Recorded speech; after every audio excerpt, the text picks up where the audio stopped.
Hola colegas, ¿qué tal? ¿Cómo les va? Buenas tardes a todos. Espero que estén todos bien, que estén tomando unos mates, solo, sin compartirlo. Tenemos hoy el placer enorme de estar en nuestro Círculo Odontológico Santafesino. Vamos a compartir la conferencia del doctor Gastón Zubela, un amigo del alma de años, un profesional imparable, ávido de todo del aprendizaje de la odontología y un docente excelente. Hoy el doctor Zubela va a hablar de restauraciones adhesivas y estéticas del sector posterior en tiempos de crisis. Amigo. ¿Cómo andás? Excelente. ¿Cómo estás? Hola, bueno, buenas tardes. Muchas gracias por estar aquí compartiendo. Lo primero que quiero hacer es agradecerte a vos por todos estos elogios de amiga, obviamente. Agradecerle al Círculo Odontológico por esta oportunidad, muy lindo siempre estar en este auditorio. Agradecerle a Inés, a Nacho, por la preocupación y por cómo vienen manejando la actividad científica. Agradecerle al Círculo Odontológico que en estas épocas de crisis y que es muy complicado, muy difícil manejar las instituciones, tomar decisiones políticas, tomar decisiones económicas, lo está haciendo de una manera fantástica. Así que, bueno, siempre orgulloso de pertenecer a una institución como el Círculo. Esta es una placa que siempre los que tenemos la posibilidad de dar alguna charla o alguna presentación en el interior del país, siempre lo llevamos como un estandarte de la institución a la cual representamos, porque el Círculo, tanto gremialmente como científicamente, está posicionado en un lugar de vanguardia en todo el interior y diría que en todo el país. Y eso uno lo ve cuando pasea un poquito por el país o toma cursos. Otro de los orgullos de nuestro círculo es la seccional de operatoria dental y materiales dentales, que es una seccional que tiene una dilatada trayectoria, que empezó en los tiempos de un referente de la odontología, como es el doctor Máximo Ledesma, que creció muchísimo y que aprendimos muchísimo de la mano de Lorenzo Novero, pero también de otros, como Pietro Mica, Fernando Blanco. Y hoy en día tenemos un hermoso grupo en el cual está Gaby también, con colegas de Santa Fe, de Paraná, que nos juntamos a estudiar, damos cursos, organizamos eventos, congresos. Cada vez que Paraná también hace alguna actividad los apoyamos. Estuvimos cuando estuvo el fantástico disertante y clínico Jordi Manauta el año pasado en el Congreso de Paraná. Así que bueno, todos invitados. En este momento el presidente de la seccional es Diego Calvermaten, así que todos invitados a participar de este espacio científico que tenemos dentro del círculo. Y bueno, con Gaby tenemos también el privilegio institucional de estar en la mesa directiva, Gaby como secretaria y yo como presidente de la Sociedad Operatoria Dental y Materiales Dentales de la Asociación Odontológica Argentina. Una sociedad que tiene ya 58 años y por la cual han pasado grandes profesores que tienen libros. El primer presidente fue Parula, Nicolás Parula, el segundo Barrancos Mune, y bueno, así que nos enorgullece mucho y con toda humildad estamos gestionando en la Asociación Odontológica Argentina, la Sociedad Operatoria Dental y Materiales Dentales. Esto también, esta foto es un orgullo para nosotros porque fue un evento muy importante que hicimos el año pasado, de poder tenerlo por primera vez al doctor Walter Devoto, de estilo italiano, un disertante brillante, y poder hacerlo entre las dos instituciones, entre SODIM y el Círculo, y poder atomizar los principales rehabilitadores aquí en Santa Fe. Así que como seguimos con el trabajo y seguimos con la programación desde SODIM para este año, por supuesto con algunas alteraciones en el calendario, pero Gaby, me gustaría que invites a nuestros socios y a los que están escuchando al Acto 2020. Sí, el Acto 2020 es el mayor evento científico de la rehabilitación adhesiva en Argentina. Este año se iba a realizar el 6 y 7 de agosto, tuvimos que postergarlo lamentablemente, pero ya tenemos nueva fecha para el 10 y 11 de diciembre de este año. Este año vamos a tirar la casa por la ventana. Nuestro orador principal va a ser nada más y nada menos que Ivo Crecci, de la Universidad de Suiza. un monstruo de la odontología, de la rehabilitación adhesiva. La primera vez que viene a Argentina, así que va a venir al acto del 10 al 11 de diciembre en Buenos Aires. También vamos a contar con la colaboración del laboratorista Daniele Rondoni, que es el laboratorista del equipo de estilo italiano, o sea, otro monstruo. Y Ken Noborikawa, que es del equipo de Nostrosa en Perú. O sea, son tres grandes de la odontología restauradora adhesiva de la Argentina que lo podemos tener aquí en nuestro país. Todos están invitados para inscribirse, se comunican con nosotros o directamente con SODIM a través del mail, y si no, con nosotros a nuestros celulares. Pero vayan todos porque no se lo van a poder perder, se van a arrepentir si no van. Y, sí, por supuesto, recordar que Dios mediante, y de acuerdo a cómo evoluciona esta pandemia, que aparentemente no habría inconvenientes, en octubre son las jornadas del Círculo Odontológico, unas jornadas de un nivel académico fantástico, y en lo que tiene injerencia en nuestra área de rehabilitación va a estar el doctor Didier Dietschi, también una eminencia a nivel mundial.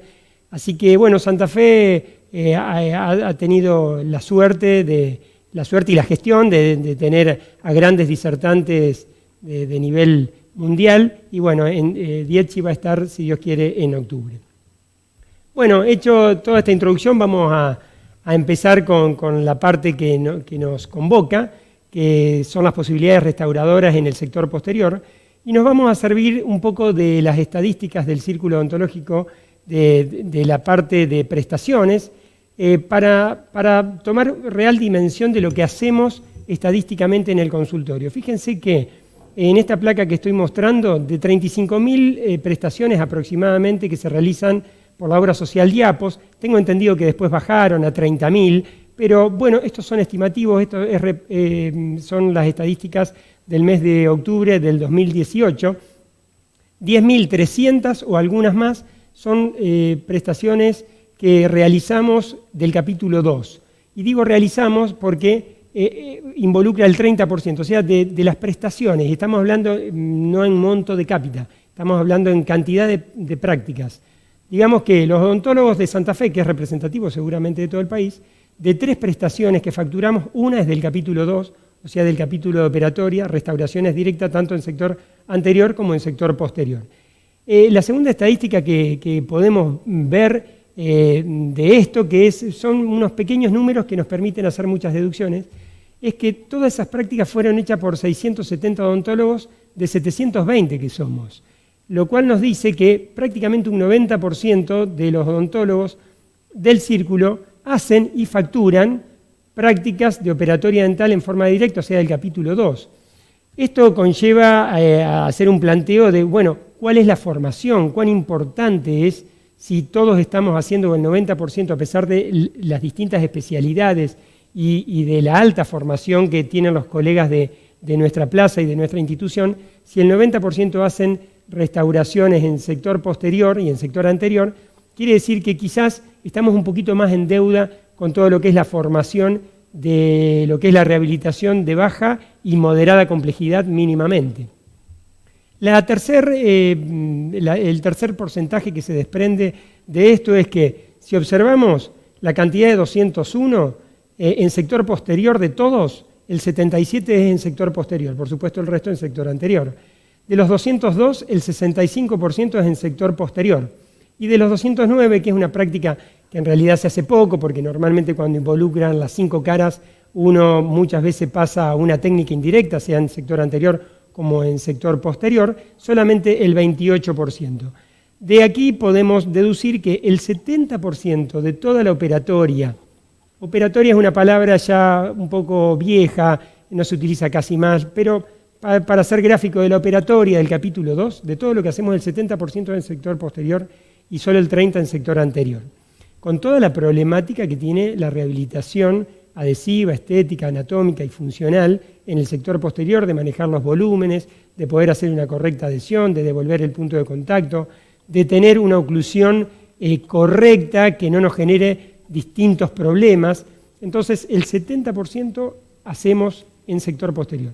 Y finalmente, por boca de los auditores, en ese momento cuando tomé esta pequeña estadística, es que por las auditorías que ellos hacen, solamente el 15 o el 20% del sector posterior son amalgamas y todo el resto son resinas compuestas.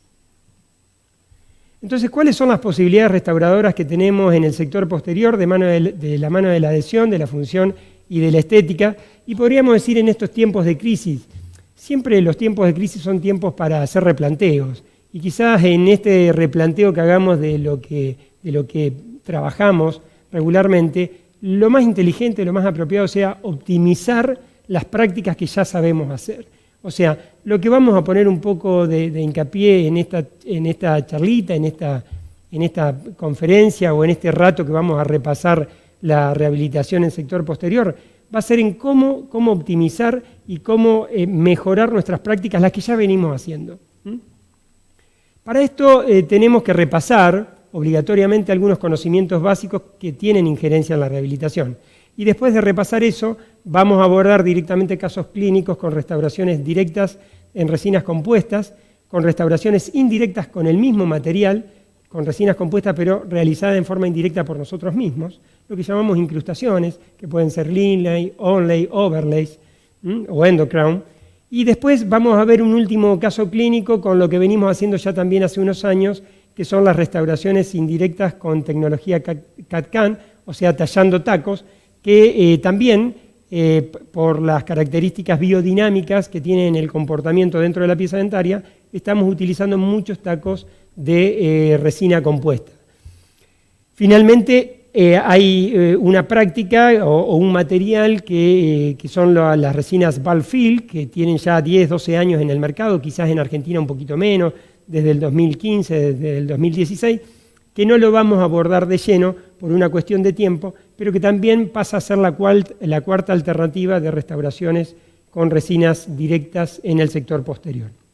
Entonces, un poquito haciendo un repaso de estos requisitos que cualquier rehabilitador tiene que tener dentro de su bagaje de conocimientos. Tiene que tener conocimientos del órgano dentario, de cuáles son sus 4 tejidos, fundamentalmente conocimiento de cómo están conformados 2 tejidos, que son la dentina y el esmalte, porque son los 2 tejidos que vamos constantemente a emular, a devolver, a restaurar cuando se hayan perdido, y nos vamos a adherir de manera sustancialmente distinta a uno y a otro. Las características de uno y de otro hacen que el tratamiento de ese sustrato, de ese tejido para lograr una correcta adhesión, sea realmente distinto. También tenemos que tener conocimiento de cuáles son las lesiones que afectan el órgano dentario, sean lesiones cariosas o lesiones no cariosas, que las lesiones no cariosas también sabemos la alta incidencia que están teniendo y cómo van evolucionando en el tiempo, y sobre todo en pacientes jóvenes, saber su etiología para saber cómo atacarlas y cómo prevenirlas. Todo esto acá en la educación que uno hace del paciente, ¿no? Tener conocimientos de las metodologías y las aparatologías diagnósticas, no solo valernos de una Bywin para poder detectar precozmente las lesiones incipientes de caries. Hay muchos métodos diagnósticos, cada vez hay más aparatología diagnóstica de la mano de métodos eléctricos por transiluminación, por medición de mineralización, etc. Entonces, conocerlos para ver qué aplicamos en la clínica para hacer un diagnóstico precoz. El conocimiento de los biomateriales o de los materiales que utilizamos es indispensable. La semana pasada veía en Instagram una charla de Ronnie Schubert, un gran profesor de República Dominicana, que siempre hace hincapié en esto, que los odontólogos nos falta mucho conocimiento de los materiales que utilizamos. Y cuando uno tiene la posibilidad de estar en algún gran centro de biomateriales, uno ve la tecnología y con la precisión que hacen esos materiales que vamos a utilizar, y realmente son materiales muy sofisticados que tienen altas prestaciones, pero hay que conocerlos y respetar los protocolos, y para esto el conocimiento es básico. Conocimiento de las técnicas adhesivas, que están íntimamente ligados a lo que decíamos anteriormente, y con todo este arsenal de conocimiento poder desarrollar habilidades clínicas que nos permitan en forma directa o indirecta restaurar esa pieza, y lo que es más importante, lo más importante creo de un odontólogo como de cualquier referente de la salud, es desarrollar un criterio clínico que nos permita dilucidar cuál es la mejor terapéutica para cada uno de nuestros pacientes. Yo creo que ese es el objetivo de cualquier buen profesional. Todo con conocimientos de odontología mínimamente invasiva. Entonces, el órgano dentario, cómo está constituido, un repaso muy por arriba de lo que es el esmalte, que es un material netamente cerámico, cristalino, formado por cristales de fosfato, esa composición de un 95% de sustancia inorgánica y solamente un 1% de sustancia orgánica, cómo son los prismas, esas cabezas de los prismas que muchas veces vamos a biselar para ampliarlas y poder lograr un mejor patrón de grabado y que nos dé el cierre de nuestra restauración. El doctor Walter Devoto siempre dice que las restauraciones se pueden clasificar de acuerdo a si son restauraciones, que su cierre es en esmalte o no es en esmalte. Esto es determinante para la vida útil. Tengamos en cuenta que la mejor restauración que nosotros podamos hacer tiene un envejecimiento. El medio bucal es muy hostil.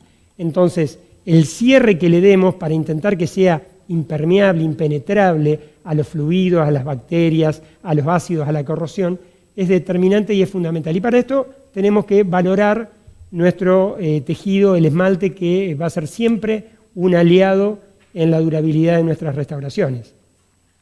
Otra cosa importante de tener en cuenta del esmalte es ese mecanismo iónico de difusión de iones que se da constantemente, que es el que lo maneja el pH bucal, como el pH bucal determina si hay procesos de desmineralización o de remineralización, y de acuerdo a esto va a ser el porcentaje mineral que tenga ese esmalte. Si tiene fluorapatita, ¿cuál es el gran beneficio? Bueno, que el esmalte con hidroxiapatita tiene un límite a partir del cual por debajo de eso se empieza a desmineralizar y ese límite es 5,5, como dice acá.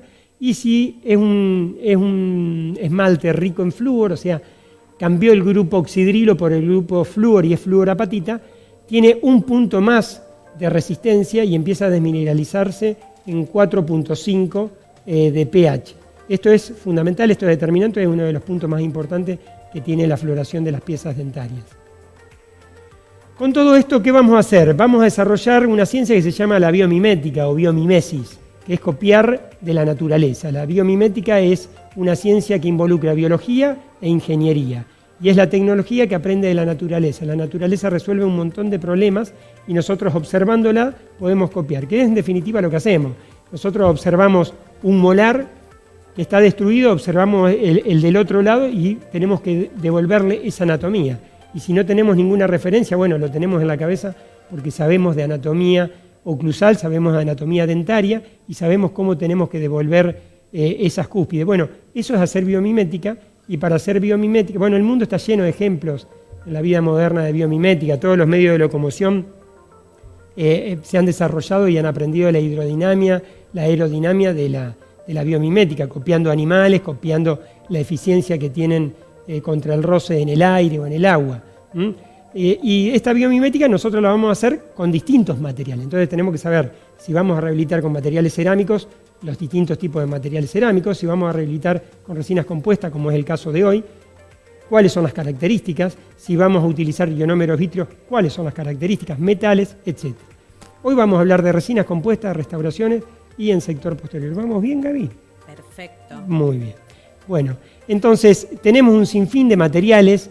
Hoy en día realmente no nos tenemos que preocupar tanto por los buenos materiales porque la mayoría son buenos materiales. Por supuesto con diferentes características. Cada uno tiene una contracción volumétrica de polimerización cuando se da esa tasa de conversión o se da la polimerización de monómero a polímero. Cada uno tiene, según lo que tenga patentado, diferentes elementos figurados, o sea, partículas inorgánicas. Algunos son de micropartículas, otros son de nanopartículas.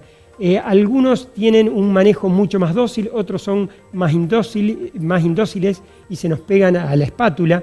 Entonces, tenemos que hacer una curva de aprendizaje con ese material. En los cursos frecuentemente decimos que hay que conocer el material y hay que un poco casarse con ese. Por supuesto, siempre hay que aprender a desaprender y estar abierto a ver otras cosas. Pero no nos sirve tener 6 marcas de composite en nuestro consultorio para estar siempre alambrando si este tiene la opacidad que yo buscaba o este tiene el manejo. Más vale amoldarse o acostumbrarse o amigarse con 1, 2 o 3 marcas a lo sumo para poder restaurar y rehabilitar todas nuestras prácticas. Es así que tenemos diferentes marcas con diferentes características. Esta, por ejemplo, es una foto de mi mesa clínica, la del consultorio, que saqué hace un par de años, 2 o 3 años, cuando con la seccional íbamos a dar un workshop, un curso clínico, para ver cómo tenemos un sinfín de materiales que son en realidad todos composite. Observemos que aquí tenemos 3 tipos de adhesivos, adhesivos de 5ª generación, de 8ª generación, de 4ª generación, para hacer técnica de grabado selectivo, para hacer técnica de grabado total, sistemas autoacondicionantes, ¿sí? Que tienen los sistemas adhesivos con muy poquita carga para mantener la estructura de esa capa híbrida. Después, si le van agregando cantidad de elementos figurados, le van agregando cantidad de carga, vamos a observar, por ejemplo, aquí en el cajón que tenemos pigmentos o sellantes. Si le agregan más carga, ¿qué tenemos? Un flow. Y bueno, pero el flow contrae el doble que un nanohíbrido. Sí, bueno, pero tiene prestaciones, nos da prestaciones que el nanohíbrido no tiene. Por ejemplo, en un piso cavitario muy irregular, porque sacamos caries exclusivamente de los lugares y quizá quedó todo socavado, ahí se va a adaptar perfectamente. No, bueno, pero alguien me puede decir, yo uso para eso ionomero vitrio, perfecto, si es una dentina profunda y tenemos agua, correcto. Pero tenemos una gran variedad de materiales que tenemos que conocer para discernir cuál es su mejor aplicación. Si le agregamos más elementos figurados, ¿qué tenemos? Tenemos los cementos, que tenemos cemento para reconstrucción, cementos que como este acá, que es autoadhesivo, el Solocem y algunos otros cementos. Tenemos, por ejemplo, un bull como es el Filap, que no es un cemento, pero viene de la mano, o es muy amigo, o es primo hermano del Paracor, porque realmente tiene un manejo muy parecido, y se utiliza para grandes reconstrucciones, y por el volumen en el cual se utiliza, realmente no tiene tanta contracción de polimerización. Y si seguimos, nos vamos a encontrar con los composite nanohíbridos o microhíbridos, hasta llegar, por ejemplo, a un P60 que tiene una alta carga. Por eso, el conocimiento del material con el que trabajamos es indispensable. Fase orgánica y fase inorgánica tienen todos estos materiales unidos por un agente que es el vinilsilano y todos tienen, bueno, este es un punto interesante, todos tienen un fotoiniciador. Ese fotoiniciador generalmente es la camforquinona. Muchas veces la pregunta es, pero tal resina, ¿me polimeriza con la LED? Bueno, las resinas que uno tiene que sospechar que no polimerizan con determinadas LED pueden ser las resinas muy claras o muy translúcidas. ¿Por qué? Porque la camforquinona, que es el fotoiniciador más común, el que más se utiliza, es muy parecido al iodoformo, es bien amarillo. Entonces el fabricante se encuentra con ese problema cuando tiene que producir materiales muy claros o muy translúcidos. Entonces cambia y puede ponerle algún otro fotoiniciador, el PPD o la lucerina, por ejemplo, y ahí hay que tener mucho cuidado con qué lámpara tenemos. Vamos a hablar un poquito de lámpara. Bien, entonces, pasando rápidamente, tenemos los sistemas adhesivos universales. El rehabilitador, digamos, el clínico general no necesita saber al dedillo toda la clasificación de todos los adhesivos que han venido desde que hacemos adhesión. Pero sí tiene que saber perfectamente qué adhesivo usa y qué le está brindando y cómo lo tiene que usar y cuánto tiempo. Entonces, debemos conocer lo que estamos usando. Por eso voy a poner hincapié en eso. Ya adelantando un poco, a ver, acá estoy mostrando todos adhesivos universales. Vieron que después de hacerse muy populares los adhesivos monofrasco, porque no son monocomponentes, son monofrascos, que salieron para simplificar la técnica y hacer técnica de grabado total, o sea, grabar esmalte y dentina, que eso siempre tuvo inconvenientes, salieron los universales, que tienen una molécula que es el 10-MDP, que es una molécula bifuncional que permite adherirse de manera fuerte a la resina y de manera fuerte al calcio que tenemos en la hidroxiapatita. Entonces, a partir de esta molécula y de los cambios de los universales los podemos utilizar tanto para técnica de grabado total como para técnica selectiva, que es mucho más biológica. ¿Y por qué es más biológica la técnica selectiva? Porque vamos a grabar solamente el esmalte, que es el cierre de nuestra cavidad, y después el grabado y la impregnación para hacer la capa híbrida lo va a hacer solamente nuestro adhesivo en la dentina. Nunca podemos dejar de grabar el esmalte. El esmalte, el gold standard en megapascales de resistencia y de cierre periférico es haciendo un grabado de 20 a 25 segundos con ácido fosfórico entre el 35 y el 37%.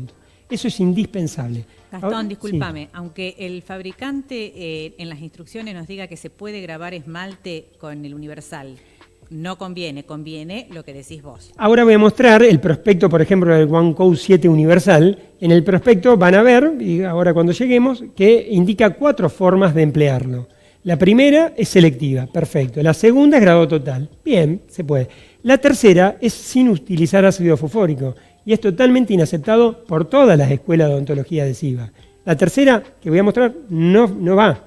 Es inaceptable. Clarísimo. Nos va a quedar un muy mal cierre de la... Y la cuarta es utilizando un activador que va a elevar ese pH y va a permitir que un cemento dual pueda polimerizar, por ejemplo, cuando cementamos una incrustación. Ok. ¿Mm?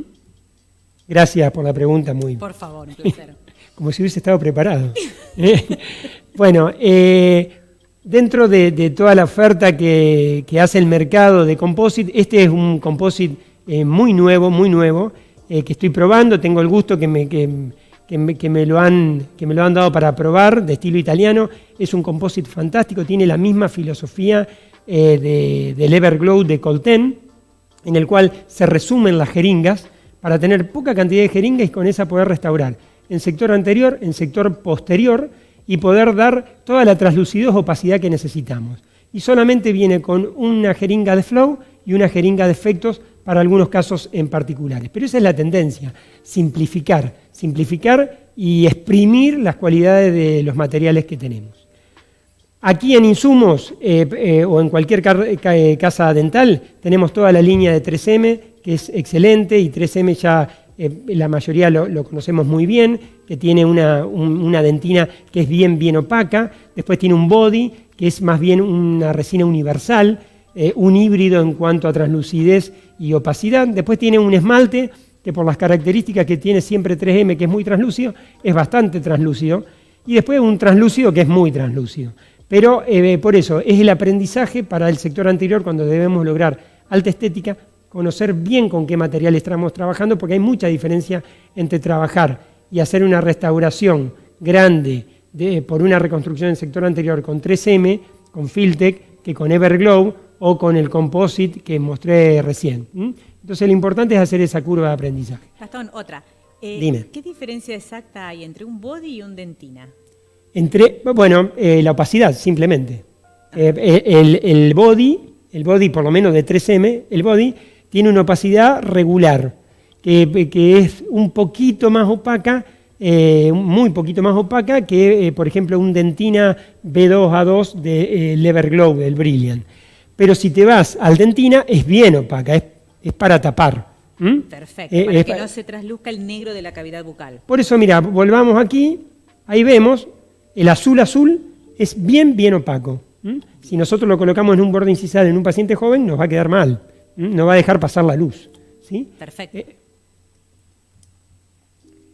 También todo el kit restaurador de Colten, también en el mismo sentido. Colten hace mucho tiempo que se dedica a hacer todo el kit restaurador. Entonces tenemos para sector anterior, sector posterior, jeringas resumidas, un muy buen sistema de bull fill con jeringas automezclantes. Tenemos el universal para hacer adhesión y tenemos estos tacos que a mí me encantan, están teniendo cada vez más acceso en el mercado para utilizarlo con talladoras.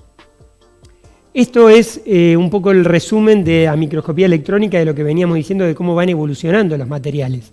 Antes teníamos, fíjense el primero y el cuarto, y el segundo también, verdaderas rocas de partículas inorgánicas que cuando uno las pulía, no solo hacían el material poco dócil, sino que cuando uno las pulía, lo que ocurría es que se saltaban y dejaban microporos que se pigmentaban, daban una mala terminación. Hoy en día todos son como el antiguo Supreme, que son nanoparticulados, y las nanopartículas se agolpan, forman nanoclúster y le permiten al fabricante ponerle mayor cantidad de elementos figurados. Para que tengamos una idea, la cantidad de sustancia inorgánica, sea sílice, cuarzo, vitrio, zirconia, de acuerdo a lo que le ponga cada uno de los fabricantes de polvo nanométrico, oscila entre los 52 y los 62, el 62% de todo el compósito. El resto es matriz orgánica. Como todos sabemos, la matriz orgánica es lo que contrae. Entonces, cuanto mayor cantidad de elementos figurados, va a ser más duro, más fácil de manejar por lo menos en los sectores posteriores y nos va a permitir un mejor pulido y menor contracción de polimerización, por supuesto. Mira, acá en las redes nos piden simplificar. Simplificar. Simplificar. Les gustó mucho las fotos con todo lo que voy a mostrar es para simplificar. Exacto. Todo lo que voy a mostrar es para simplificar. Dentro de nuestro bagaje de materiales que usamos para rehabilitar, también tenemos los ionómeros vítreos, que hay algunas escuelas, por ejemplo, la escuela americana y la escuela brasilera, que lo utilizan muy poco, por ahí lo borran de la mesa clínica, pero es un material de una asistencia clínica y de un éxito clínico fantástico. Ocurre que es caro y que enlentece los pasos clínicos. Los tenemos convencionales, como lo sintetizaron allá en el año 1973 Wilson y Ken en Inglaterra, o modificados con un 18% de resina, que son los vitroionómeros resinosos. ¿Estamos en media hora? Sí. Gracias, estamos bien. Que nos va a permitir acelerar los tiempos clínicos, porque no vamos a tener que esperar que endurezca, sino que directamente lo vamos a polimerizar, y nos va a permitir que sean menos solubles cuando, por ejemplo, lo utilicemos en un área cervical por una lesión afractiva o erosiva, ejemplo. Y otros que tienen espacio son los cementos autoadhesivos. Rápidamente, pero es indispensable cuando trabajamos tener el instrumental necesario, todo el instrumental necesario, el que nosotros nos permita dar mejor anatomía, que es y que nos acompañe el instrumental desde que dispensamos en la jeringa de composite el material o lo mezclamos, lo llevamos a la cavidad y después lo empezamos a adaptar. Esto para evitar burbujas, para dar anatomía, poder generar rebordes marginales, crestas triangulares, niveles oclusales. Bueno, tenemos que tener materiales, tenemos que tener pinceles. Y aquí vamos a hacer unos minutitos de fotopolimerización. Piden simplificar. Bueno, dentro de la simplificación que tenemos en este kit rehabilitador, la fotopolimerización es fundamental. Todos estos materiales son fotopolimerizables y muchas veces tenemos la lámpara ahí como si fuese un velador y la utilizamos como si siempre funcionara bien. Las lámparas no son todas iguales, las lámparas tienen diferentes características y tienen diferentes niveles de potencia. Entonces tenemos que tener en cuenta que lo que utilizamos, que es luz, es energía y necesitamos transferirla al composite para aumentar la conversión polimérica. La tasa de conversión polimérica de una resina es la cantidad de monómero que pasa a polímero y esto tiene que ser lo más completa posible. Lo más completa nunca es el 100%. Una tasa de conversión muy buena, excelente, puede llegar a ser un 68% de todo el volumen de la resina. Y para esto debemos tener buenas lámparas con alta potencia. Por ejemplo, necesitamos 16 joules, que esto no es tan interesante, pero una lámpara que nos da con el radiómetro 800 milivatios necesitamos para un incremento de 2 milímetros polimerizarlo completamente con una buena tasa de conversión 20 segundos. Por eso que si podemos y tenemos una lámpara un poquito más potente de 1600, vamos a reducir a la mitad el tiempo de exposición. Y si tenemos una lámpara de 400 milivatios por centímetro cuadrado, Gaby, ¿qué tenemos que hacer? Y duplicar. Tenemos que cambiar la lámpara. Tenemos que comprarnos una lámpara mejor para acortar los tiempos operatorios, porque estar 40 segundos en cada incremento realmente es mucho tiempo. Dos cositas. Sí. Nosotros le tenemos que poner un plastiquito, un nylon en el pico de la lámpara por cuestiones de bioseguridad. Entonces eso también tenerlo en cuenta. Sí, o limpiarla muy bien, sí, Gabriela. Muy bien. Y también cuando envolvemos el film en la lámpara, no tapar los ventiladores. Sí, muy importante. Sí. La punta, ya que estás hablando de eso, sí, no, pero es que son detalles importantes. La punta de la lámpara, si está rota, pierde un 50%, obvio, según la rotura. Si está muy rota, quizás pierde un 80%. Pero si está cachada, pierde un gran porcentaje de la difusión de los gases y pierde un gran porcentaje de la emisión lumínica. Entonces, puntas cachadas se cambian. Inés García dice invertir en lámparas. Sí, absolutamente. Puntas sucias también pierden muchísimo. Es como que tenemos un montón de papel de film o que le ponemos un montón de cosas, entonces pierden mucha potencia.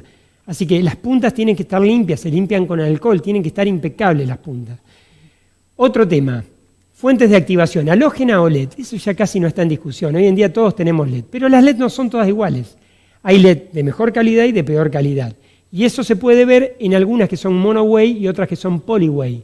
Las monoway tienen una frecuencia de onda que polimerizan solo canforquinona, y las polyway, que son las más caras, tienen una frecuencia de onda en realidad más baja y polimerizan todos los fotoiniciadores. En cuanto a la potencia lumínica, ahora vamos a ver por qué es muy importante, porque hay mucho que se pierde en el trayecto. Tasa de conversión, ya hablamos un poquito, estos son puntos muy importantes. Profundidad de curado. Profundidad de curado tiene que ver con la intensidad, pero también tiene que ver con el espesor del incremento. Nosotros sabemos, por lo menos hasta que llegaron los composite bull fill, que el incremento es de ¿cuánto? De 2 milímetros. Bueno, esos 2 milímetros a veces algunas lámparas lo pueden superar con tranquilidad, pero va también a depender si el incremento es muy opaco o es muy translúcido, por una cuestión muy simple. Es la oposición que le ofrecen todos los elementos figurados dentro de la matriz orgánica del composite al paso de la luz. Cuando sea un translúcido o un color muy clarito, puede llegar a 3, a 4 o a 5 milímetros, pero cuando sea muy opaco, no. Entonces, el espesor del incremento, relación distancia-potencia, ahora vamos a ver cuál es esa relación, y liberación de calor. Toda la luz es energía y la energía libera calor. Tenemos que tener en cuenta algunas cosas. Las halógenas liberan 3 veces más calor que las LED. La LED, si es de buena calidad, no debería liberar tanto calor, y de ninguna manera nos puede superar los 5 grados centígrados de aumento de temperatura, porque puede empezar a haber algún tipo de agresión al paquete vasculonervioso o desnaturalización de las proteínas de la dentina y, por supuesto, de la pulpa. Así que solo 5 grados centígrados nos permite aumentar la temperatura. El Indio Pop dice, si la lámpara vino con el equipo, con el sillón, ¿cómo puedo saber las características técnicas de la misma, potencia, etcétera? Se mide con un radiómetro, se pide el prospecto de la lámpara, que tiene que tener todas las características de la frecuencia de onda, cuántos radiómetros da, qué nivel de emisión de temperatura tiene. Sea en el sillón o sea fuera del sillón, la lámpara hay que evaluarla en forma independiente. Esa pregunta quizás viene porque muchas veces, como viene de arriba la lámpara en el sillón, y sí, no son las más potentes normalmente. Pero quizás si él la apagó aparte y se la incluyeron en el sillón, puede ser que tenga una lámpara de alta potencia. Ahora voy a mostrar igual como un ranking de las mejores lámparas y ninguna viene incluida en el sillón. Okay. Finalmente, el tema de la liberación del calor es muy importante para atenuar ese calor. Si tenemos una lámpara muy potente, mientras estamos polimerizando, tirar aire. Eso es de buena práctica, se hace mucho. Los rehabilitadores lo hacemos mucho. O si no, la cánula de alta potencia, que va a generar un flujo de aire que va a refrigerar ese calor que va emitiendo la lámpara. Fíjense cómo esta prueba que la hice hace mucho tiempo, con el radiómetro de Metrón, este es el radiómetro que estaba en el círculo, o que quizás está todavía, probando una lámpara X, cuando la coloco sobre la fotocélula me da casi 1000 milivatios de potencia. Ahora, la alejo solo 5 centímetros en el segundo cuadro, en este, y fíjense cómo cae a 4,50. Y esta es la situación clínica que ocurre en cualquier caja proximal. Entonces, ni que hablar si estamos distraídos y estamos mirando a otro lado cuando polimerizamos. Entonces, para polimerizar, estabilizar la punta de la lámpara. Si aquí tengo la cavidad, hay que estabilizar la punta de la lámpara que esté tocando o lo más cerca posible de la capa o el incremento a polimerizar. Segundo, que esté perpendicular a el incremento, no que esté en 45 grados porque nos va a generar algún tipo de sombra y puede perder potencia. Tercero, lo que hablábamos anteriormente, no puede haber punta cachada y no puede haber puntas sucias. El resto son estudios de Ruegenberg y de Perdigao que tienen que ver con lo que ya dijimos de la temperatura. Sí, esto también es muy práctico, fijarse con las reglitas qué incrementos me va polimerizando. Y bueno, ya vamos a pasar lámparas. Gastón, una preguntita. ¿Tocas el material de restauración cuando lo polimerizas? No, intentás no tocar, pero estar lo más cerca posible. Bien, porque si no hay problema con la capa inhibida. Sí. En realidad no lo tocas. Muy bien. Pero lo que no quiero es que estén lejos, porque pierden mucha potencia. Y en general, todos los odontólogos no tienen lámparas de más de 1000 milivatios. aunque sería bueno que la tengan. Acá pregunta Solana, ¿qué marcas recomendás? No sé si... Ahora justo estoy por llegar, decirle a Solana que me espera un segundo. ¿Polimerizás a través de tejido dentario o no? ¿Cómo era eso? Bueno, eso según, sí, muchas veces se polimeriza, pero todo lo que es lámparas secuenciales o rampantes que se vendían antes, ya hay estudios que dicen que eso no es necesario. No es necesario aplicarle poca potencia y después subirla. Mal no le va a hacer al composite, pero eso era para no arrebatar la contracción volumétrica de polimerización al principio y para elongar el punto gel, que es el punto en el cual se puede ir acomodando el composite. Cuando uno lo polimeriza se va acomodando en nuestra cavidad. Bueno, ahora eso de arrebatar el composite medio que no funciona más. Entonces podemos directamente. También decíamos de polimerizar a 5 milímetros y después acercar, como una acción rampante, digamos, de lámpara. Okay.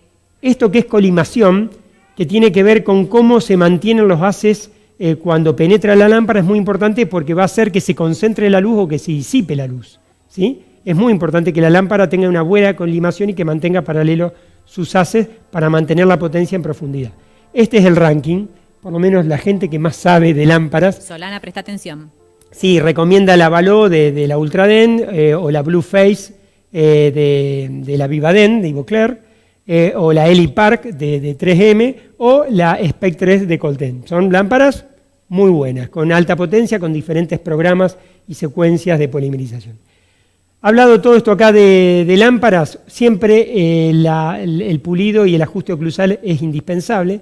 Así que tenemos que tener todas estas cosas que nos ofrece el mercado para hacer un correcto ajuste oclusal y un correcto acabado para que esa práctica que hicimos tenga mucha durabilidad. Y todo esto que hablamos, involucrarlo en una curva de aprendizaje que nos permita poder hacer nuestras restauraciones de la mejor manera posible para que puedan durar una gran cantidad de tiempo y tengan una buena predecibilidad en el tiempo. Estas son las posibilidades, todas estas descritas en el libro de Baratieri y Marcelo Chaín, que tenemos cuando tenemos que hacer una restauración en sector posterior. Usamos técnicas estratificadas, esto también está totalmente avalado, totalmente sabido. ¿Por qué? Porque de estas formas podemos respetar el factor de configuración para que la contracción volumétrica sea a expensas de la cara libre. Y vamos a empezar con los casos clínicos. Un primer caso clínico muy sencillo de una amalgama que ya tiene CRIP, la cual la debemos cortar. La cortamos y la sacamos, y aquí empezamos a hablar un poquito de las técnicas, ¿no? Las amalgamas no se desgastan, se cortan. Las amalgamas no hay que sobrecalentarlas porque liberan vapores de mercurio. Ayer Andrea Kaplan, la titular de materiales dentales de la UBA, dio una charla de amalgama el fin o amalgama que se está terminando. Bueno, según el convenio de Minamata, que ya fue firmado hace más de 6 años, la amalgama tiene los días contados. De hecho, en el entre fines del 2020 y 2021 ya no se puede vender más mercurio libre, o sea que no se va a conseguir más amalgama. Habría que hacer un cuidado y un reservorio determinado para las amalgamas que sacamos de boca también, pero yendo puntualmente al caso, a las amalgamas no conviene gastarlas todas ni levantar temperatura, conviene cortarlas y sacarlas en pedazos. Si la vamos a cortar y sacar en pedazos es mucha refrigeración y necesitamos una cánula de alta potencia que vaya aspirando todo, que vaya aspirando agua, amalgama, vapores, etc. Más ahora con estas medidas adicionales que debemos tomar para evitar el gran spray, la cánula de alta potencia en la mano izquierda a mí me parece fundamental, me parece muy importante, porque hay estudios que se han hecho con placas de Petri a 1, a 2, a 3 y a 4 metros después de que uno aeroliza con la turbina y se aeroliza con el sector puesto en el paciente, puede llegar hasta 3 metros de la aerolización. Y si uno está haciendo la misma práctica pero con la cánula, por ejemplo, ahora voy a mostrar la turbina por la parte vestibular con un buen punto de apoyo para tener precisión, y la cánula en la mano izquierda exactamente del lado lingual, uno absorbe hasta el 70% de todo ese flujo de spray. Entonces, la aerolización para nosotros y para el medio de nuestro consultorio es muy, muy menor. Es otra manera de trabajar, es fantástico. Es otra manera. Lo mismo que el aislamiento absoluto para todas las prácticas de operatoria o de rehabilitación siempre fue un gold standard de calidad. ¿Qué ocurre? Hay mucha gente que no hace aislamiento absoluto y se puede hacer muy buenas restauraciones sin aislamiento absoluto. Esa es la realidad. En Argentina ha habido disertantes, por decir uno, Wilson Filogarone, de Brasil, un operatorista exquisito, que él siempre defendió que se podía trabajar controlando la humedad sin aislamiento absoluto. Pero es a 4 manos, es con rollos de algodón, es con doble succión, o sea, no es en un baño de saliva porque no existe la adhesión. Así que, y sí, el 15% solamente de los odontólogos están haciendo amalgama y todo el resto composite, quiere decir que en sector posterior debemos controlar la humedad. Y el que no aísla todavía en forma así rutinaria, que empiece con los casos sencillos. Claro. Que no se largue a hacer un aislamiento difícil. Imagínate, Gaby, va a salir y va a tirar todo. Que el spray que va a generar va a ser el spray de agua. Claro, es fantástico. Y ya no se mezcla con la saliva de la boca. Entonces, en este momento el aislamiento tiene una importancia mayúscula. Exacto. Bueno, Gastón, sí. una pregunta. Pablo Di Luca pregunta, ¿se puede polimerizar Hola, Pablo. con 2 lámparas a la vez? En el momento, dice, en el mismo momento, ¿se puede? Como poder se puede, si querés acortar los tiempos, se puede. Tiene que ver con los volúmenes de composite que vos quieras polimerizar. Normalmente intentamos que los volúmenes no sean muy grandes porque la contracción polimérica lo que uno busca es lo que mostraba recién con las capas triangulares. Es compensar ese 2,5 o 3% que contrajo una capa, que contraiga a expensas de su cara libre y poner la otra capa. Suponiendo que pongamos 2 capas, una por vestibular y una por lingual, podríamos, es raro, no es una práctica usual. ¿Acortaríamos los tiempos en lugar de...? Muy ¿no poco. es cierto? No, tenemos que Sí, muy poco. Ok. Muy importante esto que voy a decir sobre esta cavidad. En esta cavidad hice técnica de grabado total. ¿Por qué? Porque fíjense que hay islotes de dentina en el piso cavitario, de esmalte. O sea, es una cavidad muy superficial. Incluso se notan fondos de surcos, está bien limpia, pero entonces son uno de los pocos casos en los cuales podemos todavía hacer técnica de grabado total. De aquí para abajo la dentina nos pide que hagamos técnica de grabado selectivo. Es mucho más biológica. Entonces, si hacemos técnica de grabado total, vamos a activar las metalosproteinasas de la matriz de nuestro colágeno, que luego van a empezar a degradar el colágeno. Entonces, es de buena técnica utilizar dicloronato de clorhexidina al 2% durante 1 minuto antes de proseguir con el sistema adhesivo. ¿Es el blackout? No es el blackout. El blackout tiene al 0,012. Ok, ¿escucharon? Sí. Hay que comprar el Protectic o algún sistema que tenga al 2%. Tedekin tiene uno económico que creo que está acá. Muchas gracias. No, por favor. Sistema adhesivo, bueno, este es otro de los riesgos de hacer el grabado total.